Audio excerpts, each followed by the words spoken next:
આત્મરામ કી જય. ક્યારની સંતો બધા, કારણ કે ભાષા ઉત્તર ગુજરાતની છે, છેક પાકિસ્તાની સરહદ ઉપરથી આવું છું, આપણે સરહદ ઉપરથી, એટલે ભાષામાં કંઈ ફરક પડે તો માફ કરજો. અહીંયા બધા સંતો જે બોલાય કોઈ જે બોલાવતા નથી, જે બોલાવો બધા કાચા લાગો છો. ત્યારે મને એક દર્શન યાદ આવે છે કે જ્યારે લંકામાં રામને રાવણનું યુદ્ધ થયું હતું, ત્યારે રાવણની સેના સામે આપણી રામની સેના જીતી રહી હતી. એટલે રાવણને આવું ગમ્યું ન. રાવણ માયાવી હતો. રાવણે માયા ઉત્પન્ન કરીને બધા વાંદરા ઉત્પન્ન કર્યા અને આપણી સેનાની અંદર મૂકી દીધા. અંદર અંદર ઝઘડવા પડ્યા. હનુમાને કીધું રામને કે આવું ન બને, આપણે અંદર અંદર લડે શા માટે?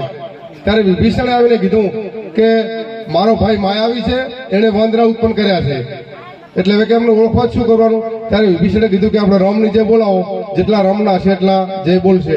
બોલીએ સદગુરુદેવ કી જય.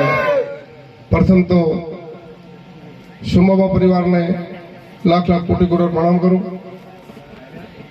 એમના કુટુંબને, એમના દીકરાઓને કે જેમણે મને એક માની શ્રદ્ધાંજલિ નિમિત્તે અહીંયા બોલાવ્યો. હું પાવન થઈ ગયો. દરેક સંતો ભક્તોનું દર્શન કરી નવી ઓળખાણો થઈ, આનંદ ખુશીનો લહેર ઉપડી. બીજું કે જે આજે ભરતભાઈ, એમના ભાઈઓ, એમના કુટુંબ પરિવાર મળીને એમના માના શ્રદ્ધાંજલિ નિમિત્તે આજે લગભગ સમાજના રીતિ રિવાજ પ્રમાણે અમારે 12મું કે 93 કહેતા હશે, એનું સરસ મજાનું આયોજન કરી દરેકને ભોજન કરાવ્યા, સમાજની સેવા કરી, તે બદલ એમનો ખૂબ ખૂબ આભાર. એટલે જગતમાં મા બાપથી મોટું કોઈ છે નહીં. મા બાપનો મહિમા વણવી એટલો ઓછો છે. એટલે આપણા સંતો કહેતા હોય, ટૂંકમાં બતાવી દઉં, આપણા સંતો કહેતા હોય કે ભૂલો ભલે બીજું બધું, મા બાપને ભૂલશો નહીં. અગ્નિ દિશે ઉપકારે એના એ વિસરશો નહીં. પથ્થર પૂજા પૃથ્વી તણા ત્યારે દીઠું તમે મૂકડું. એ પુનિત જનના કાળજા પથ્થર બની શુંધશો નહીં. કાઢી મુખેથી કોળિયા મોહમ્મદે મોટા કર્યા. એ અમૃત તણા દેનાર સામે જળ ઉગડશો નહીં. લાખો કરતા બધું મળશે, ફલ ફલે ચરણની ચાહ ના ભૂલશો નહીં. કેટલો બધો મહિમા આપ્યો છે માતા પિતાનો. અને જ્યારે આપણે સદગુરુ આપણને ગુરુબોધ આપતા હોય, ગુરુ વચન આપતા હોય, ત્યારે પણ સાચા સદગુરુ કહે છે કે પ્રથમ તમે તમારા માતા પિતાને યાદ કરી લો. સંતોના પુરાવા છે. સાખીમાં કીધું કે પ્રથમ પહેલા કોને સમરીએ, કોના લીએ નામ? માતા પિતા ગુરુ આપણા અલગ પુરુષના લીએ નામ. જ્યારે સદગુરુ બોધ આપે ત્યારે કહે કે પ્રથમ તમે તમારા માતા પિતાને યાદ કરી લો. માતા પિતાને યાદ કર્યા પછી સદગુરુના વચને ચાલવાનું છે, અને સદગુરુના વચને ચાલ્યા પછી અલગ પુરુષના ધામમાં પહોંચવાનું છે. એટલે માતા પિતાનો મહિમા ઘણો બધો આપે છે. માતા પિતાનો મહિમાનો એનો વર્ણન થાય એવું નથી. માતા પિતાના ગુણનો પારો એમ નથી.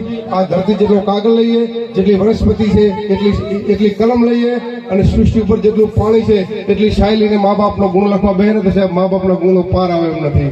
એટલે મા બાપનો ગુણ ભૂલાયો નથી. બીજું ધન્યવાદ છે આ કુટુંબ પરિવારને.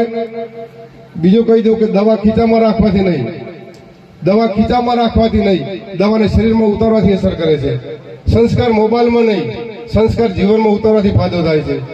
બાકી તો ગંદકી, રસ્તામાં હડવા વાળાને ગંદકી દેખાય છે, પણ જે ગંદકી વીણતા હોય ને એ ગંદકીમાં એને રોટલી દેખાય છે. સંબંધને સંબંધીઓ કેટલા છે મહત્વનું નથી. સંબંધને સંબંધીઓ કેટલા છે મહત્વનું નથી. કેવા છે મહત્વનું છે. કારણ કે 10 મણ લોખંડ કરતા 1 તોલા સોનાની કિંમત વધારે છે. સંસાર ને શમશાન, આ સંસાર છે ને શમશાન કરતા ભયંકર છે. શમશાન છે એ મરણાને સળગાવે છે, જ્યારે સંસાર છે ને જીવતાને સળગાવી રહ્યો છે. જીવન એવું ન જીવો લોકો ફરિયાદ કરે. જીવન એવું ન જીવો લોકો ફરિયાદ કરે. જીવન એવું જીવો લોકો ફરિયાદ કરે. પાણી ઉપર તમે દરેક વસ્તુને તરતી જોઈ છે. પાણી ઉપર તમે દરેક વસ્તુને તરતી જોઈ છે. પાણીને તરતું કોઈ દિવસ જોયું છે?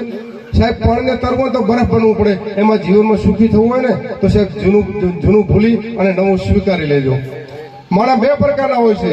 એક જ્યાં આવે ત્યાં આનંદ વર્તાય છે, અને એક જ્યાંથી જાય છે ત્યાં આનંદ વર્તાય છે. દિવસે ને દિવસે મોંઘવારી વધતી જાય છે. તમે જોઈ લેજો, બાકસની કિંમત 1 રૂપિયો જ છે, એની કિંમત રૂપિયા પર થઈ નથી. યાદ રાખજો મિત્રો, સળગાવવાની કિંમત કોઈ દિવસ વધતી નથી.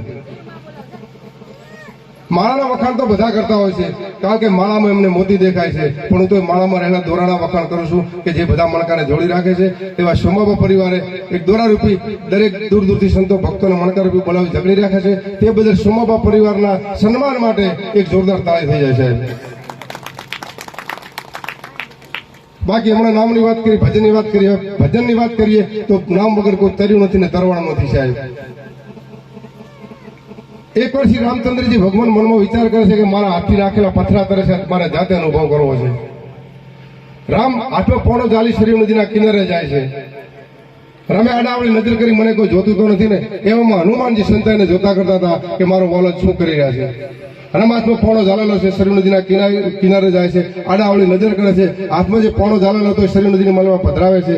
પોણો ડૂબી ગયો, પથ્થર ડૂબી ગયો. ભગવાન ભોઠા પડ્યા. ભગવાન વિચારવા પડ્યા કે મારા હાથથી નાખેલો પથ્થર ડૂબી ગયો. ત્યારે હનુમાનજી પ્રગટ થઈને બોલાતા કે મારા નાથ, અમે જે પથ્થર નાખ્યા છે ને એ તમારા નામના છે, અને તમે જે પથ્થર નાખ્યો છે ને એ વગર નામનો છે. રામ જેવાના જો વગર નામના પથ્થર ના તરતા તો આપણે તો મનુષ્ય છે. એટલે નામ વગર કોઈ તર્યા નથી. હમણાં કીધું રામ ભજન વિના નહીં નિસ્તારા. રામના ભજન વગર કોઈ તર્યું નથી અને તરવાનું નથી. એક સાખીમાં કીધું સતયુગમાં તપથી રીજે 1000 વર્ષે રામ, તેત્રા યુગમાં એકનો વડે તૃપ્ત થાય ઘનશ્યામ, રીજે દ્વાપર યુગમાં પરમેશ્વર પૂજા થકી, આ કળયુગમાં નામતનો આધાર લઈને ભક્તો ઉતરે ભવપાર. સતયુગમાં ભગવાનને મેળવવા માટે 1000 વર્ષ લગી તપ કરવું પડતું હતું. તેત્રા યુગમાં મોટા મોટા યજ્ઞ કરવા પડતા હતા. દ્વાપર યુગમાં પૂજા કરવી પડતી હતી. જ્યારે કળયુગમાં ફક્ત ને ફક્ત નામ લઈને ઉતરવાનું છે ભવપાર. હવે નામ તો લેવું પણ કયું નામ લેવું ટૂંકમાં કહી દઉં. એ નામ પૂરા સદગુરુ આપણને બતાવી શકે. અને બીજું કહી દઉં, અહીંયા હું તમે કે જે કઈ આપણે જે શબ્દો બોલાશે, જે ભજન બોલાશે, એ મારું તમારું નથી સાહેબ, આદિ અનાદિ સંતોના શબ્દો છે. એનું તમને કે મને અભિમાન કે ગૌરવ ના હોવું જોઈએ સાહેબ. એનું સહેજ પણ અભિમાન આવી જાય તો આપણે ભગત કે ભક્તને લાયક ના કહેવાય. આ વાત તો આપણને સદગુરુ સમજાવ્યું. ટૂંકમાં કહી દઉં કે ગુરુના સંતોના શબ્દો છે, મારા તમારા શબ્દો નથી. સંતો ગુરુના 3 પ્રકાર બતાવ્યા છે: નૌકા ગુરુ, પતા ગુરુ અને ઢેફા ગુરુ. હવે નૌકા ગુરુ કોને કહેવાય? નૌકા નામ હોડી થાય. નદીના આ કિનારેથી આપણે નદીના હમા કિનારે જવું હોય તો એ હોડી આપણને પાર ઉતારે છે. એમાં ભવસાગરની માલિકા આ સંસારમાં નૌકા રૂપી સદગુરુ મળે તો આપણને પાર ઉતારી શકે. પછી કીધું પતા ગુરુ. પતા ગુરુ એટલે પોતે એકલા તરે, ગુફામાં જઈને એકલા ભજન કરે, બીજાને ન તારી શકે.